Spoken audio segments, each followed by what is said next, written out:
Welcome students, class 11th, chapter number 4, economics, poverty.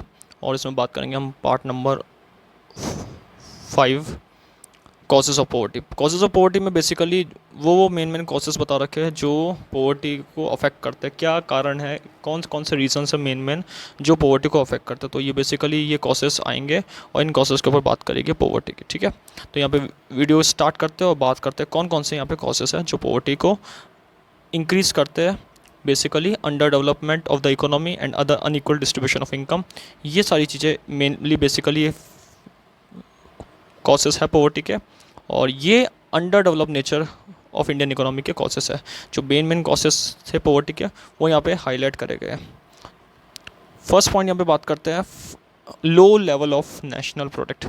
जब भी country का नेशनल लेवल प्रोडक्ट का लो लेवल है, नेशनल प्रोडक्ट ऑफ इंडिया यानी कि एक तरीके से किसी जो वैल्यू है वो एकदम लो है, मिसरेबल लो है compare to other size of population, lower per capita income.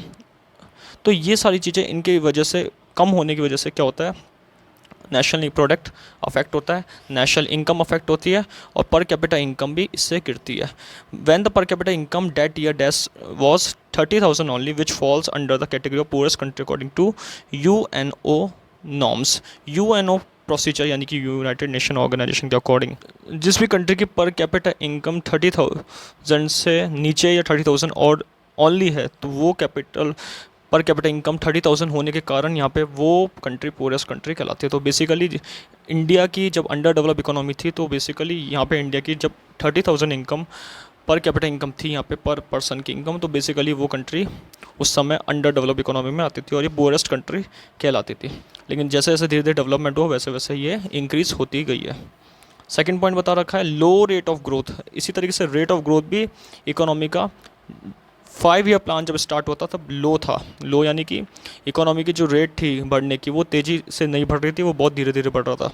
GDP nearly 4% के अप्रॉक्स था, but owing nearly 2% growth rate of population per capita income grow by 2.4%। Low growth rate of per capita income has tended to sustain poverty.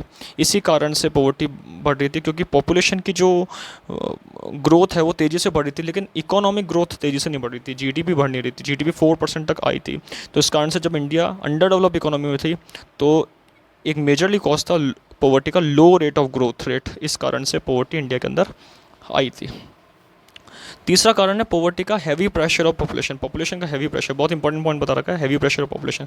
जैसे जैसे population बढ़ती, अगर वैसे वैसे quality population नहीं बढ़े, क्वालिटी वाली पॉपुलेशन नहीं बढ़ पाए और पॉपुलेशन बढ़ने लगे लेकिन एजुकेशन सेक्टर डेवलप नहीं हो, अदर सेक्टर डेवलप नहीं हो, इंफ्रास्ट्रक्चर सेक्टर डेवलप नहीं हो पाए, तो इस केस में क्या होता है, बहुत तेज़ी से पॉवर्टी बढ़ती है। अगर पॉपुलेशन बढ़ रही है, बर्थ रेट ज़्यादा बढ़ रही है और लेकिन क्वालिटी नहीं बढ़ रही है पॉपुलेशन की, इकोनॉमिक ग्रोथ नहीं हो रही है, जीडीपी इंक्रीज़ नहीं हो रही है, तो इस कारण से क्या होता है, पॉवर्टी बढ़ती है। तो जहाँ हैवी प्रेशर ऑफ पॉपुलेशन होता है वहाँ पे पॉवर्टी ज़्यादा ही बढ़ती है। Population has been rising in India rapid pace. India में ऐसी तेज़ी से पॉपुलेशन बढ़ी है। This rise is mainly due to fall in the death rate. Death rate कम और बर्थ रेट ज़्यादा, increase in birth rate for the last many decades. Growth rate of population that stood 1.0% in 1941-51 and went up to 2.1% to 1991-2001। तो सबसे बड़ी बात बता कि 1941 से 51 के बीच में 1% पॉपुलेशन रेट थी, लेकिन जब बात की जाए 2001 तक की, 1991 से 2001 की, तो 2.1% पॉपुलेशन ग्रोथ रेट बढ़ी। तो इस कारण से इंडिया की जो पॉपुलेशन थी वो इस अफेक्टेड हुई थी। और heavy pressure of population add to dependency burden implying greater poverty over time. इस कारण से पॉवर्टी का रेशियो भी तेज़ी से बढ़ा था। नेक्स्ट पॉइंट यहाँ पे बता रखा है inflationary pressures. Inflationary pressure that means महंगाई का थोड़ा यहाँ पे प्रेशर रहता है। इन्फ्लेशनरी प्रेशर जैसे महंगाई का प्रेशर रहा, महंगाई बढ़ी, धीरे धीरे इंपोर्ट करने बहुत ज़्यादा लग गए, बाहर की कंट्री से सामान यहाँ पे ज़्यादा मंगाया, बहुत सारा इंपोर्ट करा, रॉ मटेरियल्स ज़्यादा इंक्रीज़ करे, तो इस कारण से यहाँ पे जो प्रोडक्ट सोल्ड होता था वो बहुत ज़्यादा महंगा बिकता था। इंडस्ट्री कम हो गई थी, इंडस्ट्रियलाइजेशन था नहीं, तो इस कारण से महंगाई बहुत ज़्यादा बढ़ी थी। इस कारण से इन्फ्लेशनरी प्रेशर बढ़ने से पर्सनस का एक्सपेंडिचर भी बहुत ज़्यादा हो रहा था, उनको इनकम जो कम मिल रही थी और एक्सपेंडिचर ज़्यादा हो रहा था, तो इस कारण से इन्फ्लेशनरी प्रेशर बढ़ने से पॉवर्टी यहाँ तेज़ी से बढ़ी देखी जा सकती है। Owing to low rate of production and high rate of population growth, less develop economy like India are often caught in the cobweb of inflationary pressure यहाँ पे सबसे बड़ा बता रखा है कि उस वेब में फंस गया इंडिया, उस जाल में फंस चुका इन्फ्लेशनरी के प्रेशर में, जिससे निकलना बहुत मुश्किल हो गया था, क्योंकि लो रेट ऑफ प्रोडक्शन था, इंपोर्ट ज़्यादा हो रहा था, जिस चीज़ की जरूरत थी वो बाहर से मंगाई जाती थी, इंडस्ट्रियलाइजेशन थी नहीं, तो पॉपुलेशन ग्रोथ भी बढ़ रहा था, तो ज़्यादा पॉपुलेशन, इनकम कम, एक्सपेंसेस ज़्यादा, इन्फ्लेशनरी प्रेशर, इसी कारण से यहाँ पे पॉवर्टी तेज़ी से देखी गई है। नेक्स्ट पॉइंट है यहाँ पे जो देखा जाएगा, नेक्स्ट पॉइंट बात करते हैं chronic unemployment and underemployment.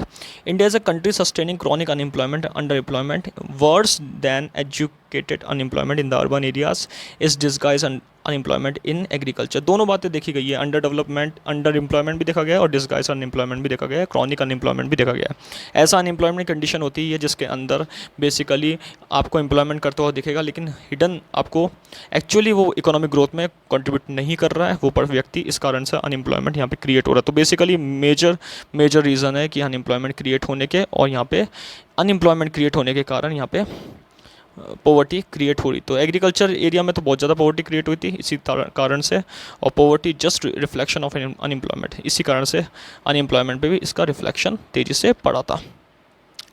तो बेसिकली 5 पॉइंट्स हमने बात करें यहाँ पे जो कॉसेस ऑफ पॉवर्टी के अंदर इंक्लूडेड करते हैं, यही मेजर रीज़न है जो पॉवर्टी इंडिया के अंदर क्रिएट हुई थी इनके कारण ही। तो इस वीडियो में हमें बात करिए causes of poverty in Indian economy के अंदर। Thank you.